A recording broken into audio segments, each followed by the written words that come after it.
If you asked me what first love feels like, I'd say it's a lot like the sunlight that spills through a classroom window at the end of the day.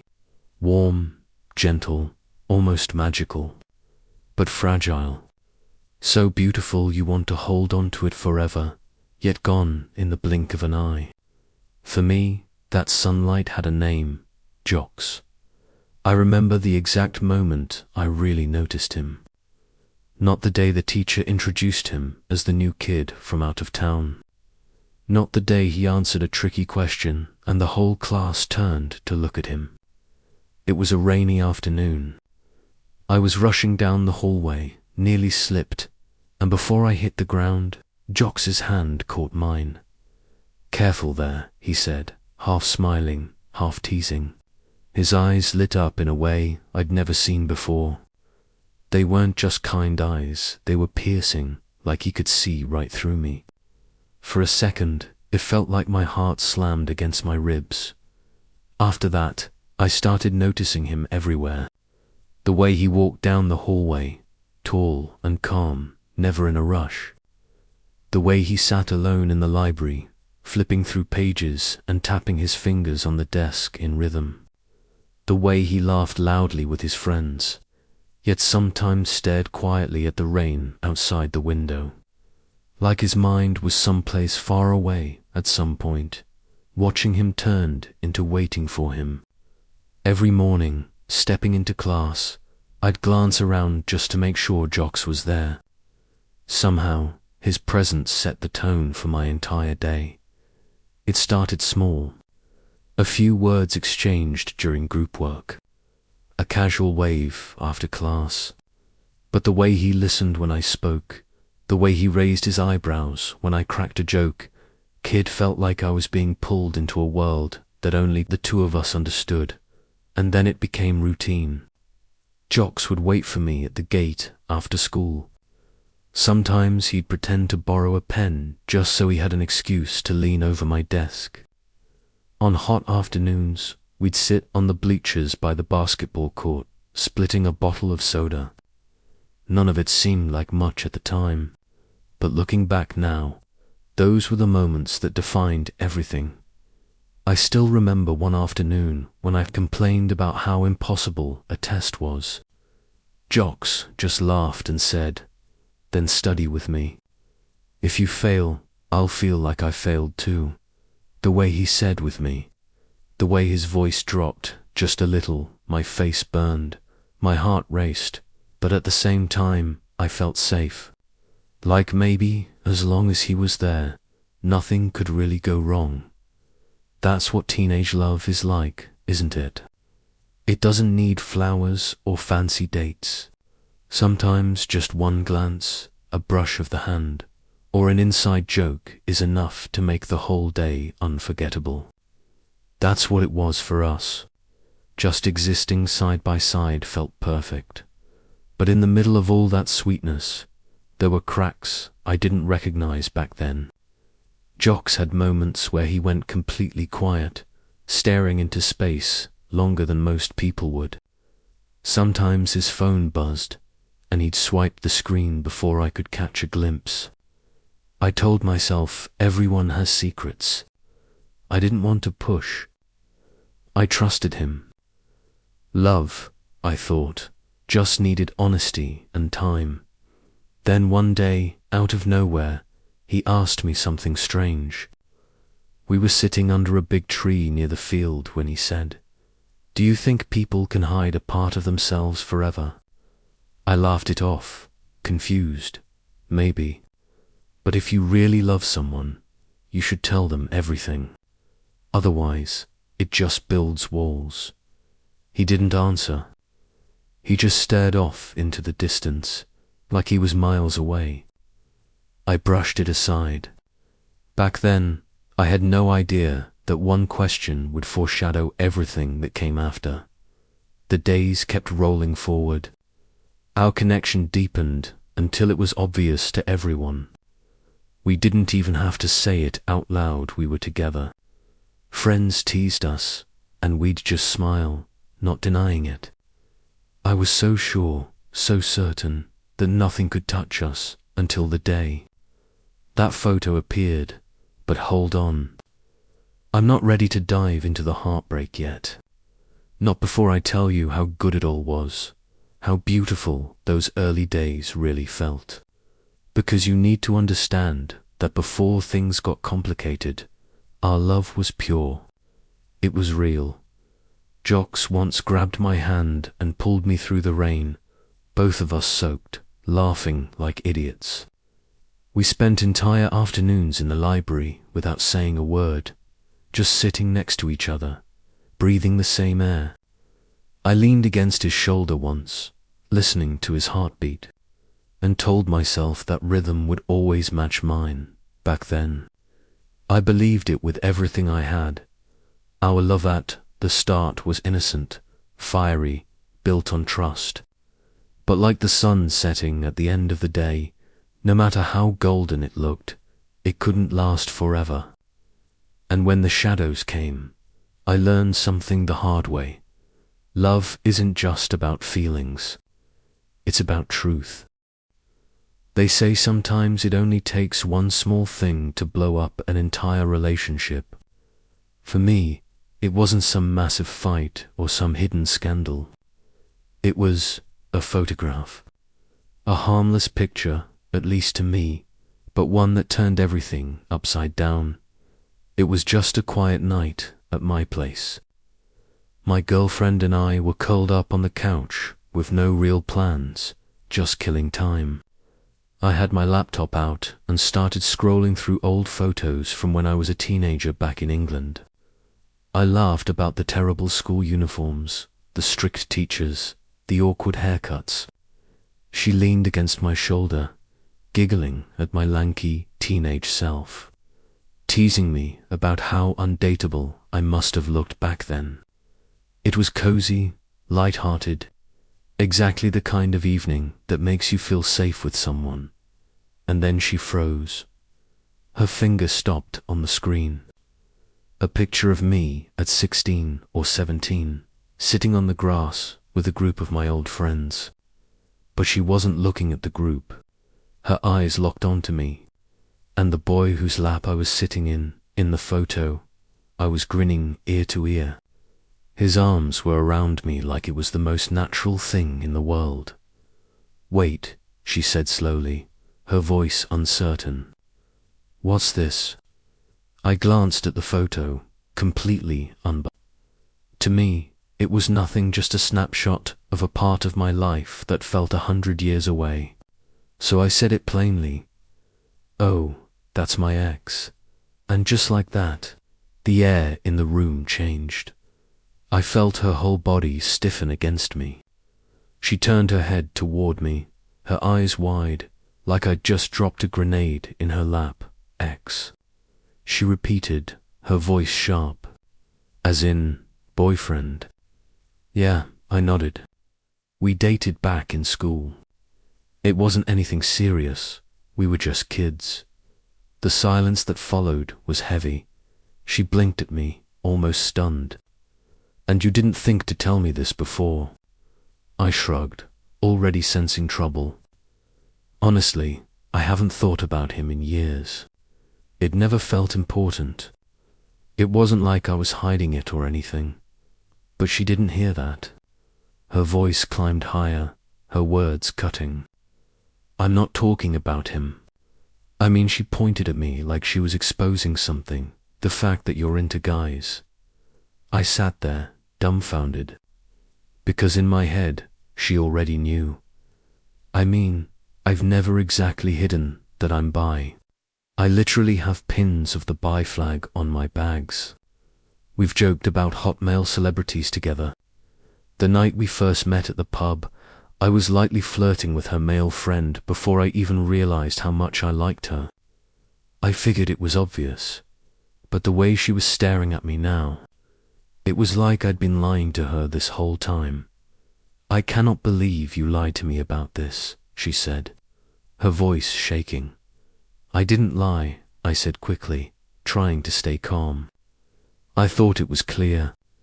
I never tried to hide anything. I just never sat down and spelled it out for you. but she wasn't letting up. So what are you then? You're gay, right? And I'm just what? Some cover for you. Her words hit me like a punch. I leaned closer, desperate for her to understand. No, I'm not gay. I'm bisexual. I liked girls before I ever even thought about guys. And right now, I'm here with you. I love you. She shook her head hard, like she couldn't even process what I was saying. I don't believe in bisexuality. People can't just be both. That's not real. And right then, I realized this fight wasn't about a photo. It wasn't about an ex. It was about who I am, something I could never change, no matter how badly she wanted me to. So I said quietly, my voice steady even though my chest ached, but I'm standing right here. I exist. That's the proof.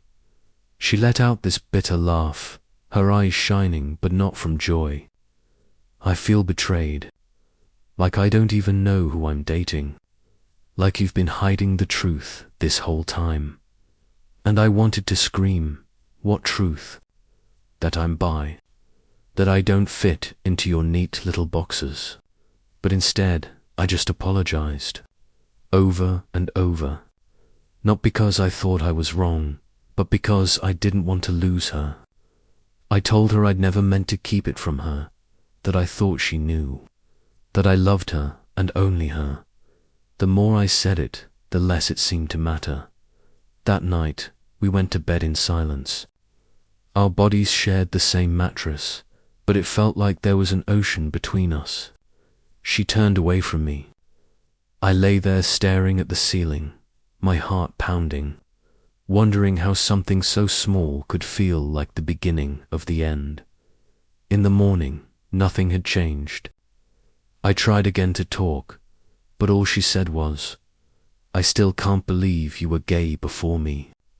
And you hid it, no matter how many times I repeated, I'm not gay. I'm bi. It was like my words bounced off a wall. And that's when it hit me. This wasn't about hiding anything. This was about her not believing in who I am. I loved her. God, I loved her more than I thought I could love anyone. But in that moment, for the first time, I wondered if maybe love wouldn't be enough to save us. Not every fight ends with shouting, slammed doors, or a dramatic make-up kiss. Some fights end with something worse, silence. That's what happened to us, the morning after the photo incident. The silence set in. It stretched across the day, and then into the next. We still texted, but the messages felt cold, stripped of the warmth we used to share. Instead of goofy emojis and long rants about our days, it was just logistics. What time are you off work? What do you want for dinner? I'll see you Friday. And when we were in the same room, it felt even heavier. I'd walk into her apartment, and instead of running into my arms like she always used to, she'd just give me this faint, polite smile and turn back to whatever she was doing. I'd sit on the couch, trying to spark some kind of normalcy. How was class today? I asked once. Fine. Any tough assignments? Nothing worth mentioning. Her answers were clipped, her tone flat. It was like she had built a wall, and no matter how much I reached for her, I couldn't climb over it. That's when fear really started to sink in. The kind of fear I hadn't felt before, the fear of losing her. I loved her. I loved her so much, it hurt to see her look at me like that. But right alongside the fear, something else simmered, anger. Because how was it fair that my existence, who I am, was suddenly unacceptable to her? One night, I couldn't hold it in anymore. After dinner, when she started to walk away, I reached out and grabbed her hand. Please, I said, my voice steady but desperate. We need to talk. really talk. She yanked her hand back. I don't even know what to say. I'm still trying to process all of this. I took a deep breath, forcing myself not to explode. I get that. But if you don't let me explain, if you don't even hear me out, how can we move forward? I've never lied to you. I've never used you as some kind of cover. I love you. I choose you. She turned toward me then, her eyes red, tears threatening. But I can't stop picturing it. You with a guy. It just feels wrong. Like you're from a different world than me. That sentence cut deeper than any accusation could. Baby, I said softly, my throat tight. You've had exes before me. I've seen the pictures. Why is it okay when they're men, but not okay when mine was? She bit her lip, looked away, and said nothing. And that silence, it was louder than yelling, louder than crying. It was the sound of us drifting apart. The days that followed were torture. Part of me wanted to grab her, hold her, beg her to see me the way she used to. But another part of me wondered if I was just apologizing for existing. Was I trying to earn forgiveness for being who I am? I'd lie awake at night, staring at my phone, hoping for a long message from her, a wall of text saying she understood me, that we'd be okay. But all I got was short, cold lines. Good night, see you tomorrow. We still met up on weekends. We still held hands when we walked. We still shared a bed. But the warmth was gone. It was like being close to her body but miles away from her heart. She wasn't avoiding me completely. But every time I looked into her eyes, I didn't see love anymore. I saw doubt, suspicion, like she was waiting for me to confess something worse, something that would confirm her fears, and I started to wonder if maybe what she wanted wasn't the truth at all. Maybe what she wanted was for me to say, "You're right." I was confused. I don't actually like guys. It's just you. You're everything. But I couldn't lie like that. Because if I denied who I am, I'd lose more than just myself. I'd lose her too, even if she didn't realize it. Silence, that's what hit me the hardest. Not yelling, not crying, not even an ugly fight. Just silence. The kind that stretches so long it feels like it's suffocating you. And for the first time since we started dating, I realized that silence between two people can be way louder than words. Before all this, my phone used to light up every night with her texts. Nothing dramatic, sometimes just, "Did you eat yet?" Or "Call me when you're home." Little things that made me feel connected. But now, her texts feel like receipts. Cold, flat, practical. "You coming over?" "I'm busy, go to sleep, you've got class tomorrow." No little hearts. No inside jokes. Just blank space. And it wasn't just the texts. I could feel it in person too. We'd sit together on the couch, but it felt like we were in different worlds. I'd reach for her hand, and she'd pull back so quick, like my touch burned. One afternoon, I asked her to meet me at this coffee shop we always went to. It used to be our spot, the place where we'd spend hours laughing, trading stories, talking about everything and nothing at all. But this time, the air felt heavy, like the walls were closing in. The table between us suddenly felt too big. I stirred my coffee, trying to build up the courage to ask the one question that had been haunting me. "Do you still love me?" She froze. Her eyes darted away from mine, and for a second I swore I could hear my own heartbeat in the silence that followed. Finally, she whispered, "I don't know." 3 words. That's all it took to shatter me. Not yes, not no, just this awful limbo answer that told me our love was cracking right down the middle. I leaned in, desperate, my voice sharper than I wanted it to be. What do you mean you don't know? Don't know if you love me? Don't know if we matter? After everything, after all I've given you, how can you not know? Her hands trembled around her cup. She looked small, fragile, and then she said, I'm not denying you love me. I know you do, but I can't stop thinking about it. About him, about who you were with, about what that means for us. And I don't know if I can handle it. It was like a knife twisting in my chest.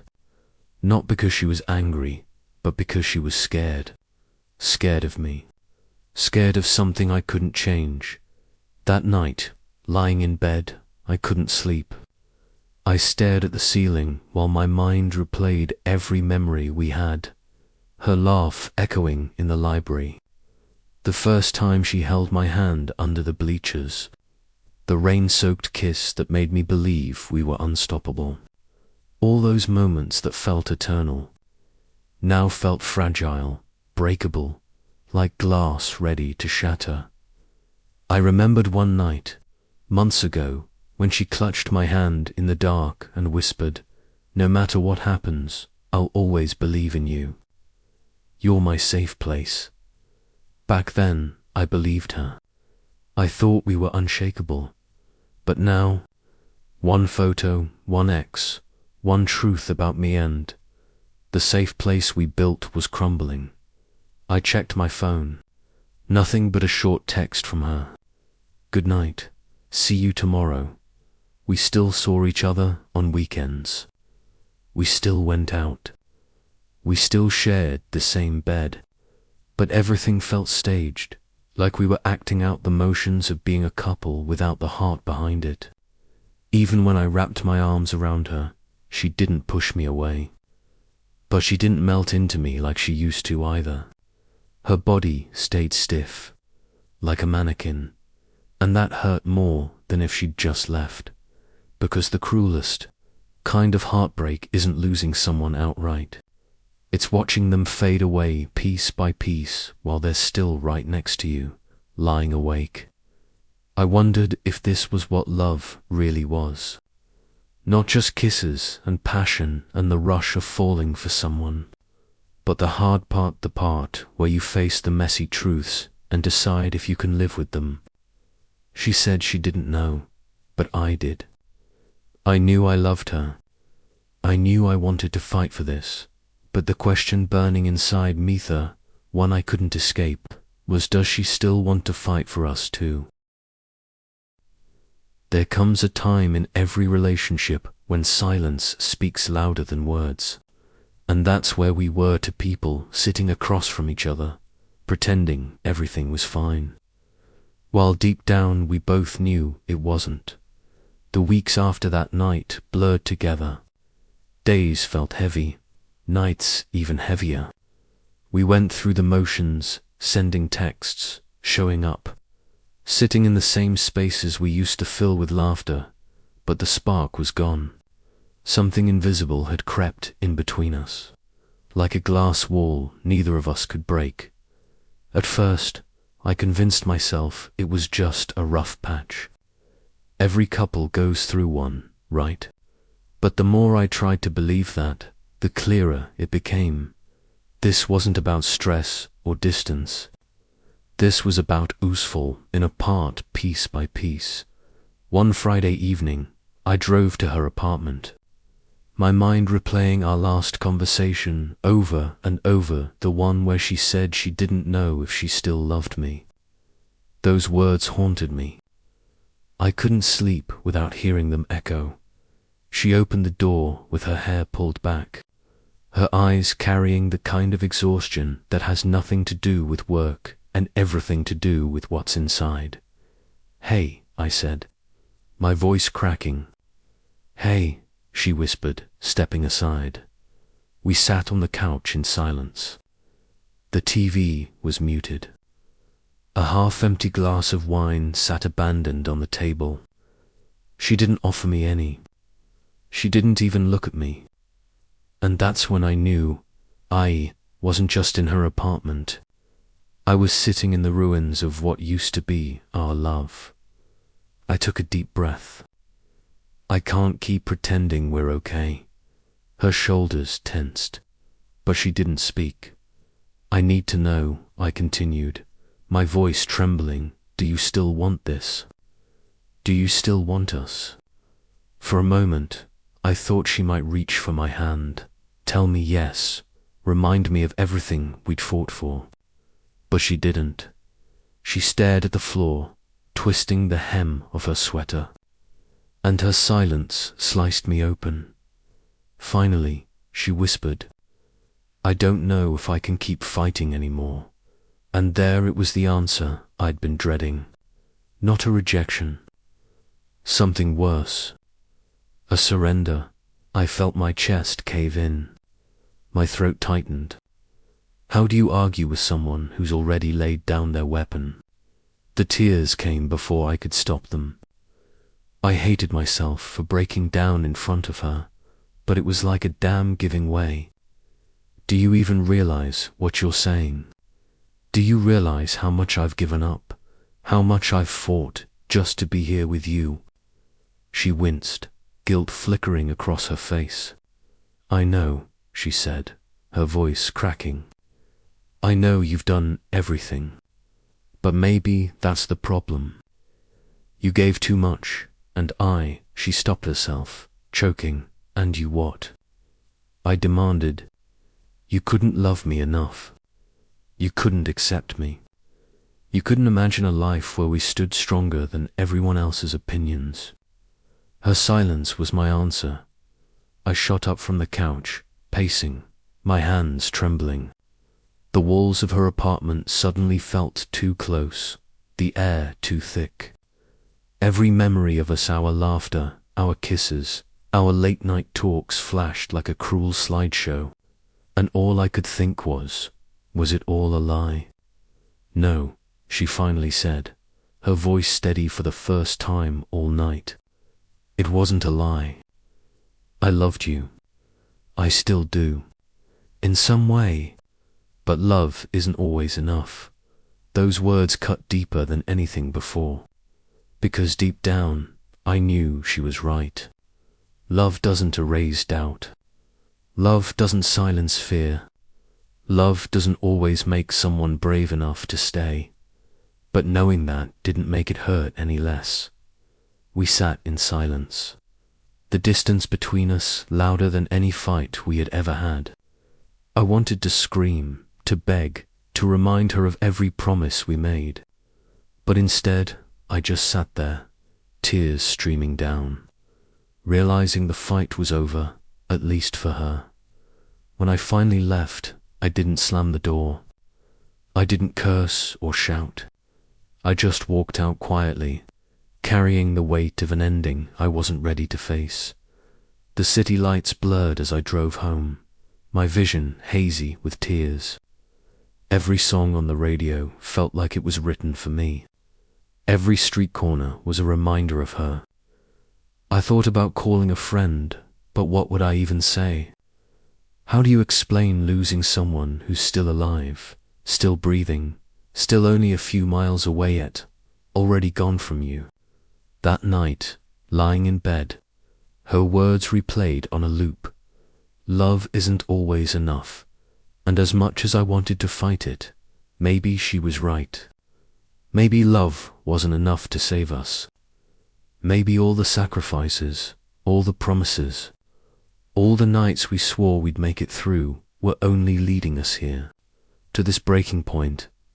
But even through the tears, one thought refused to leave me. If love isn't enough, then what is? There comes a time in every relationship when silence speaks louder than words. And that's where we were, two people sitting across from each other, pretending everything was fine, while deep down we both knew it wasn't. The weeks after that night blurred together. Days felt heavy, nights even heavier. We went through the motions, texting, meeting up, sitting in the same spaces we used to fill with laughter, but it wasn't the same. Something invisible hung between us. Like a glass wall, neither of us knew how to break. At first, I told myself it was just a phase. Every couple hits a rough patch. But the more I tried to believe that, the more obvious it became. This wasn't just about stress or distance. It was about us unraveling. One Friday evening, I showed up at her apartment. I'd been replaying our last conversation over and over in my head. The one where she said she didn't know if she still loved me. That phrase haunted me. I couldn't sleep without hearing it echo in the back of my mind. She opened the door, her hair tied back, eyes tired. Not the kind of tired that comes from a long day, but the kind that comes from carrying too much inside. "Hey," I said. My voice cracked a little. "Hey," she replied softly. Stepping aside to let me in, we sat on the couch, the TV muted, a half-empty glass of wine on the coffee table. She didn't offer me any, didn't even look me in the eye. And that's when I realized Di wasn't just visiting her apartment. I was visiting the ruins of what used to be our love. I took a deep breath. I can't keep pretending we're okay. Her shoulders stiffened. But she didn't interrupt. "I need to know, right now," I continued, my voice trembling. "Do you still want this? Do you still want us?" For a moment, I thought she'd reach for my hand, tell me yes, remind me of all the reasons we had fought so hard for each other in the first place. But instead, she stared at the floor, twisting the hem of her sweater, her silence cutting me open. Finally, she whispered, "I don't know if I can keep fighting anymore." And there it was. The answer I feared the most. Not an outright rejection, but a surrender. A white flag in the middle of a battlefield I was still willing to bleed on. I felt my chest cave in. I tried to speak, but the words got stuck in my throat. How do you argue with someone who no longer has the strength or the will to keep fighting? The tears came before I could stop them. I hated myself for crying in front of her, but it was like a dam breaking. "Do you realize what you're saying? Do you realize how much I gave up, how much I fought, just to be here with you?" She flinched, guilt flashing across her face. "I know," she said, her voice breaking. "I know you've done everything. But maybe that's the problem. You gave too much, and she stopped, choking on her own words. "And you what?" I demanded. "You couldn't love me enough. You couldn't accept me. You couldn't picture a life where we're stronger than everyone's opinions." Her silence was my answer. I stood up, pacing, my hands shaking. The walls of her apartment suddenly felt too small, the air too thick. Every memory of us, every smile, every kiss, every late-night conversation flashed through my mind like a cruel slideshow. And all I could think was it all a lie? "No," she finally said, her voice firm for the first time that night. "It wasn't a lie. I loved you. I still do, in some way. But love isn't always enough." That sentence hit me harder than anything she had said before, because deep down I knew she was right. Love alone doesn't pay the price of insecurity, doubt, and fear. Love doesn't erase the scars people carry. Love doesn't magically make someone brave enough to stay, but knowing that didn't make it hurt any less. We sat there, the distance between us louder than any fight we'd ever had. I wanted to scream, to beg, to shake her until she remembered everything we had promised each other. But instead, I just sat in silence, tears streaming down my face, realizing the fight was over at least for her. When I finally left that night, I didn't slam the door. I didn't shout or curse. I just walked out quietly, carrying the weight of an ending I wasn't ready to face. The city lights blurred as I drove home, my vision clouded by tears. Every song on the radio felt like it was written for me, every street corner a reminder of her. I thought about calling a friend, but what would I even say? How do you explain losing someone who's still alive, still breathing, still existing just a few miles away yet already gone from you? That night, I lay in bed staring at the ceiling, replaying her words. Love isn't always enough.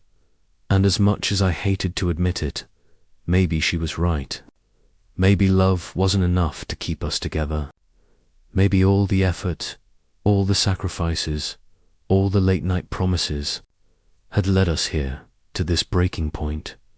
But even as the tears dried on my face, one thought refused to leave me. If love isn't enough, then what is? The days after that argument felt like walking through fog. On the surface, nothing had changed. Classes still dragged on, friends still gossiped in the hallways, and jocks still flashed that easy grin whenever other people were around. We still met under the bleachers, sat together in the cafeteria, and shared those quiet walks after school. But beneath that thin layer of routine, something had shifted. To the world, everything looked normal. Inside me, though, there was a weight pressing against my chest, a heaviness that clung no matter how hard. I tried to distract myself with homework or meaningless chatter. It wasn't just about the photo, or the fact that his ex was a guy. It was about something deeper, the realization that there were pieces of Jox's life I'd never been trusted to see. And once that thought took root, it grew like a thorn. What else don't I know? What else has he hidden from me? Of course, Jox noticed. He always did. And he responded the only way he knew how, by trying harder. Almost too hard. He started leaving little notes in my locker, scribbled with dumb jokes and crooked smiley faces.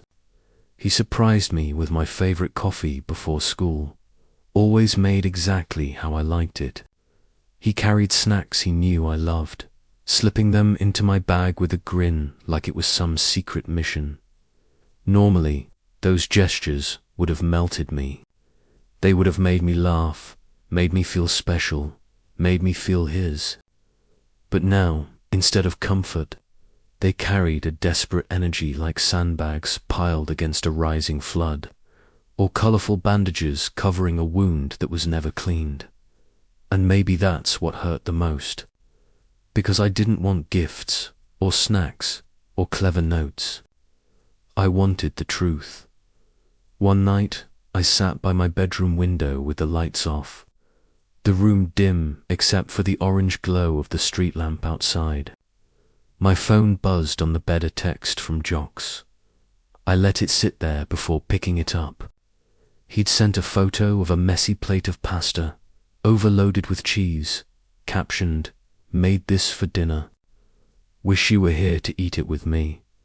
I smiled, almost automatically. It was sweet. It was thoughtful. But the smile didn't reach my chest. Instead, a sharp thought cut through. How much of him do I really know? And how much has he chosen to hide? It's strange how quickly trust can crumble. One day, it's an unshakable foundation. The next, it's glass beneath your feet, every step threatening to break it. I wasn't angry that he had once dated a guy. That wasn't the point. I was angry because he hadn't trusted me enough to tell me, because he left me standing in the dark, only to stumble into the truth by accident. The silence between us grew heavier. A week later, we met at the park near school hour, usual spot, the wooden bench tucked beneath a canopy of trees. I remembered how we used to laugh there, teasing each other until our sides hurt. But that day, the air was colder. The trees swayed in the autumn wind, gold and red leaves scattering across the ground. We sat there, not touching, not laughing, just staring at the world around us. Finally, Jocks spoke. His voice was low, careful, as if he were afraid of shattering something fragile. "I know you're still angry," he said, eyes fixed on the distance. "I can feel it, even when you don't say it. And I need you to know. I never meant to lie. He faltered, swallowing hard. "I didn't know how to tell you without making you afraid of me, without making you walk away." I gripped the warm paper cup of coffee in my hands, using it as an anchor. My throat felt tight. I wanted to believe him. I wanted to let those words be enough. But something inside me resisted. Finally, I whispered, "I'm not mad that your ex was a guy, Jocks. I'm mad that you didn't trust me enough to be honest. You left me in the dark. You let me believe I knew you when really I was the last one to know the truth about someone who's supposed to mean everything to me." His shoulders tensed. Silence stretched, broken only by the rustle of wind in the trees. Then he bowed his head, his voice cracking just slightly. "You're right. I should have told you. I wanted to, so many times. But every time I pictured it, I saw the look on your face. I pictured you leaving, and I couldn't risk it. I couldn't risk losing the one person who makes me feel like I'm enough." My heart ached. His words weren't excuses, they were confessions.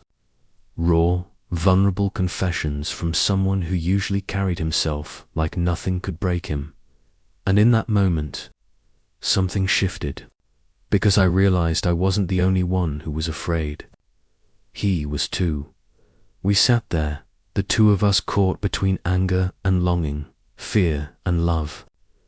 I hated the secrets. I hated how much they chipped away at my trust.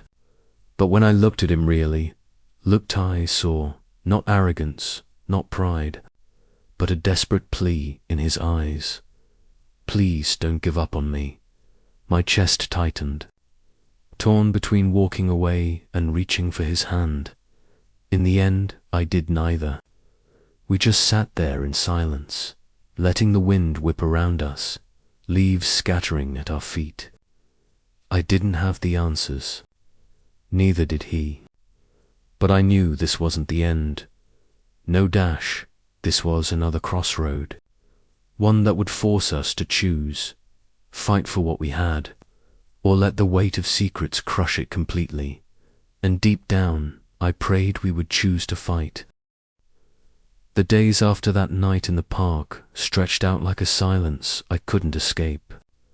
We still texted. We still met up on weekends. But the spark wasn't the same. It wasn't the kind of silence where you feel comfortable with each other. This was a silence with weight, with edges. It felt like something fragile between us had cracked.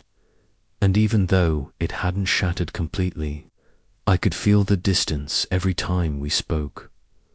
Jocks kept watching me more than usual.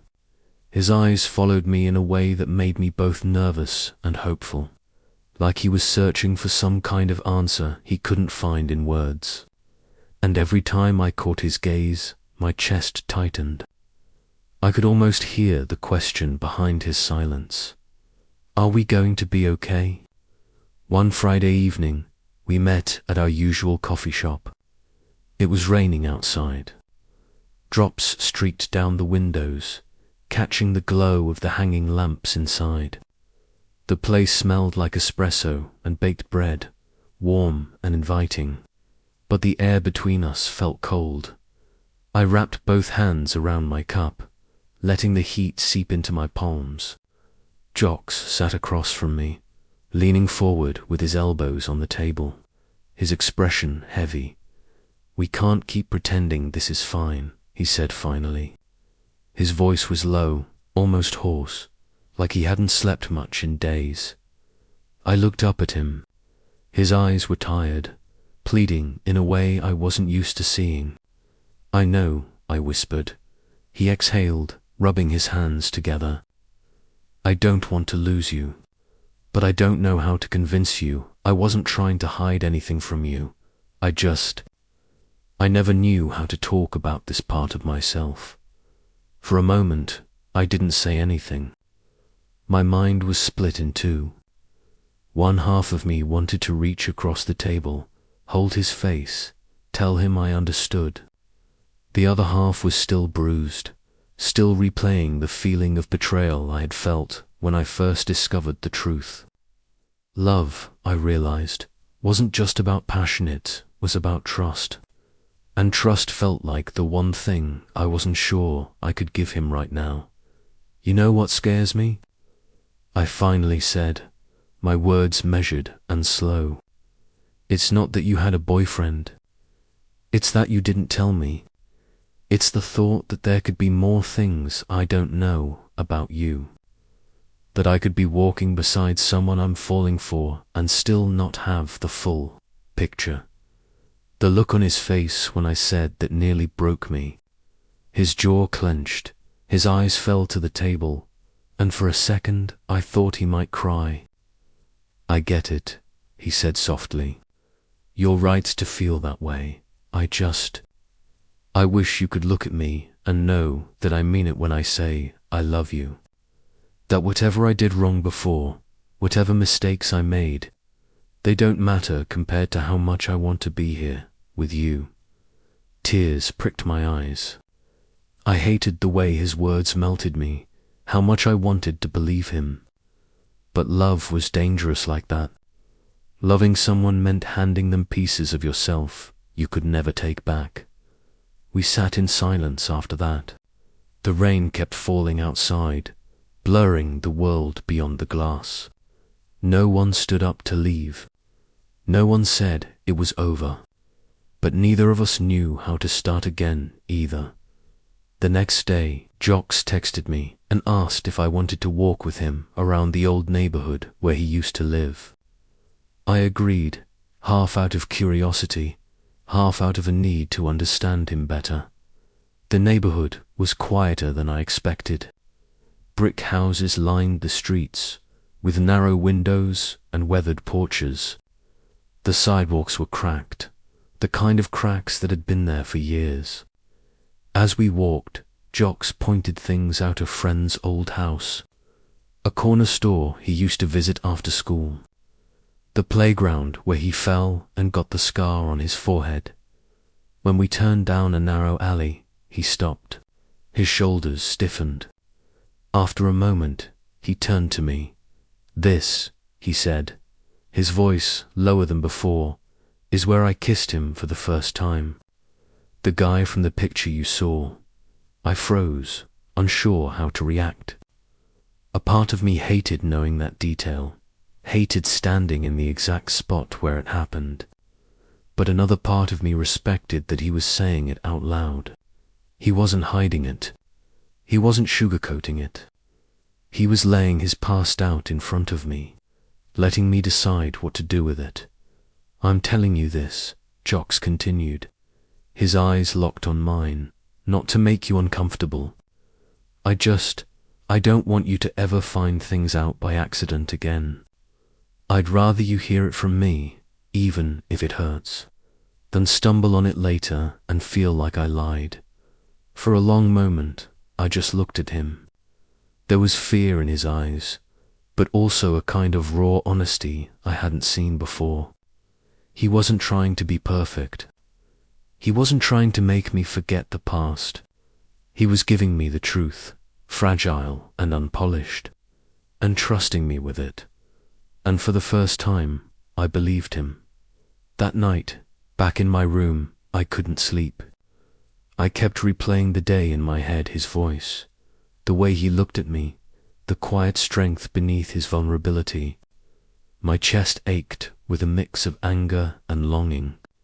I was still hurt, still unsettled. But I couldn't deny it anymore. I loved him, and maybe love wasn't about things being perfect. Maybe love was about the courage to stay, even when it wasn't. The days after Jocks walked me through his old neighborhood left me with a strange mix of feelings. It wasn't exactly relief, but it wasn't sadness either. It was something in between, like the fog between us had thinned just enough for me to finally see him more clearly. And yet, I also understood something new. Loving someone wasn't just about the sweet, easy moments. It was also about facing the shadows, the scars, and the pieces that weren't so easy to accept. That night, I lay on my bed staring at the ceiling while the wind brushed against the window. My phone buzzed with a message from Jocks. "Thanks for coming with me today." I know it wasn't easy to hear, and it's even harder to forgive, but I don't want to hide anything anymore. I stared at the screen for a long time. Part of me wanted to type back right away, to tell him I understood, that I wanted to move forward too. But another part of me, the cautious, bruised part, was afraid. Afraid that if I forgave too quickly, the cracks between us would never really heal. In the end, all I wrote back was, "I just need more time." The next day, he didn't text again. Neither did I, but strangely, the silence didn't feel suffocating anymore. It felt like a pause we both needed, a breath before deciding what came next. That weekend, some friends invited me to see a movie. I said yes, partly to get out of my head, partly to remind myself what life felt like before Jocks.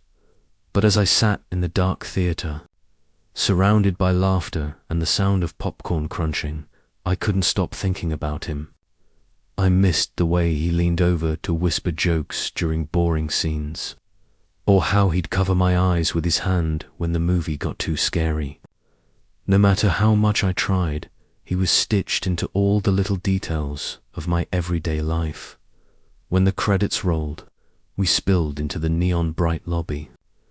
The smell of buttered popcorn lingered in the air, and people pressed shoulder to shoulder, chattering as they streamed out. That's when I saw him, Jax. He was standing at the end of the hallway with another guy.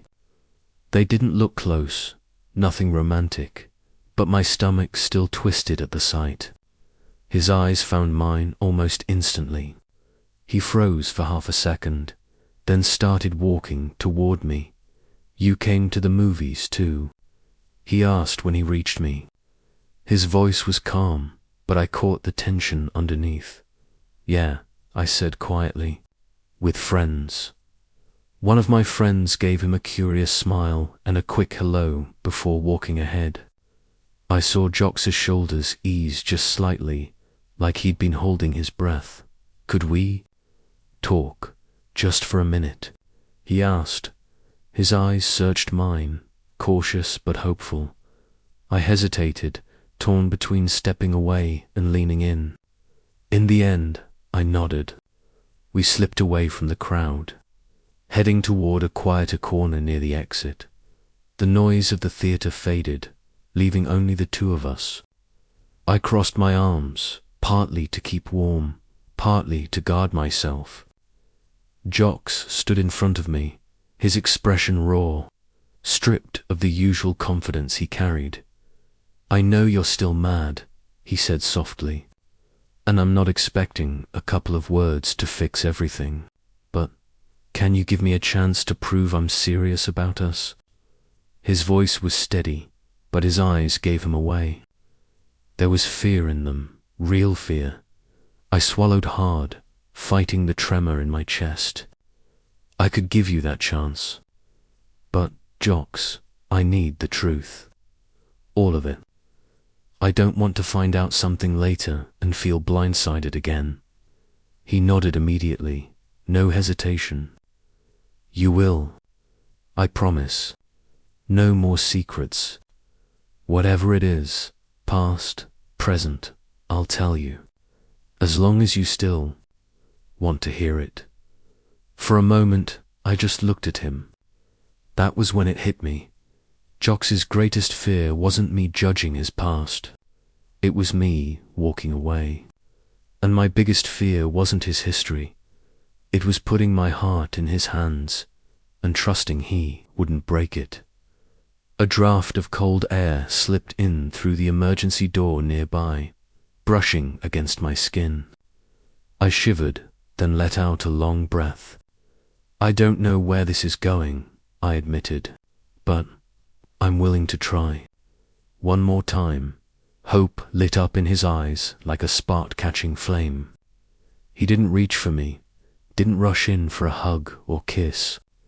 He just smiled a quiet, grateful smile and said, "Thank you." On the ride home, my heart still wasn't completely settled. Doubt lingered, fear lingered. But for the first time in weeks, there was also something else, choice. I had chosen not to walk away. At least, not yet. That night, I opened my journal and wrote, "Maybe love isn't about finding someone perfect. Maybe it's about seeing the imperfections clearly and still deciding to stay."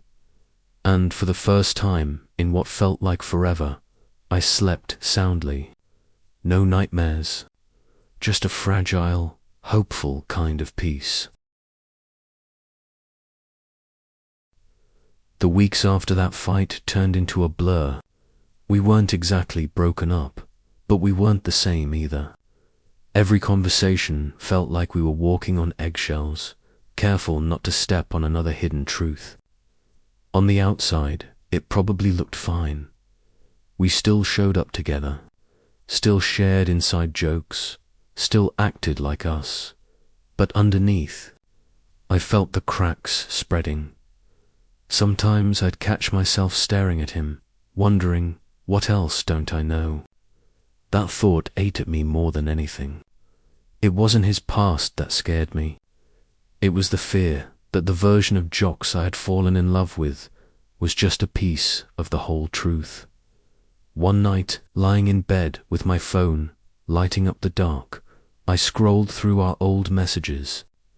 The ones from the very beginning, late-night conversations, silly emojis, promises that felt so pure back then. I realized how much I had changed since those days. Love had stopped being easy. It had become heavy, layered with doubts and unanswered questions. When Jox texted me, "Can we talk tomorrow?" my heart sank. I already knew what was coming. The next day, we met at the small coffee shop near campus. It was the same place where he'd once pulled me into a corner booth and kissed me like the world didn't exist. But this time, there was no playful energy between us. His smile was faint, his hands restless on the table. "I can't keep pretending," he said quietly, his eyes fixed on the cup in front of him. I swallowed hard. Pretending about what? That we're okay, that we're still us. His voice cracked, and it nearly broke me. "I feel like I'm losing you, and I don't know how to stop it." Tears stung my eyes, but I held them back. "I don't want to lose you, Jox, but I can't shake the feeling that there's always something you're not telling me. And every time I find out, it hurts more than if you had just trusted me in the first place." He finally looked at me then, really looked at me, and I saw the fear in his eyes. Not the fear of losing me, the fear of not being enough. For a long moment, we just sat there, the hum of espresso machines and soft chatter filling the silence. My chest ached. I wanted to reach across the table, hold his hand, tell him we could fix this. But the truth pressed against my lips. Maybe we need space. The words nearly choked me. But once they were out, there was no pulling them back. His face fell like the floor had given out beneath him. He nodded slowly, biting the inside of his cheek, fighting back whatever emotion was clawing at him. "If that's what you need," he whispered, I didn't answer. I couldn't, because deep down, I wasn't sure if space would save us or break us for good. As I walked out of the cafe that day, the autumn wind hit my face, sharp and cold. I wrapped my arms around myself, trying to hold it all together. But inside, I already knew this was a turning point. We were no longer just two teenagers in love. We were two people standing on opposite sides of a chasm, unsure if we had the courage or the trust to build a bridge back to each other. And that realization hurt more than anything else.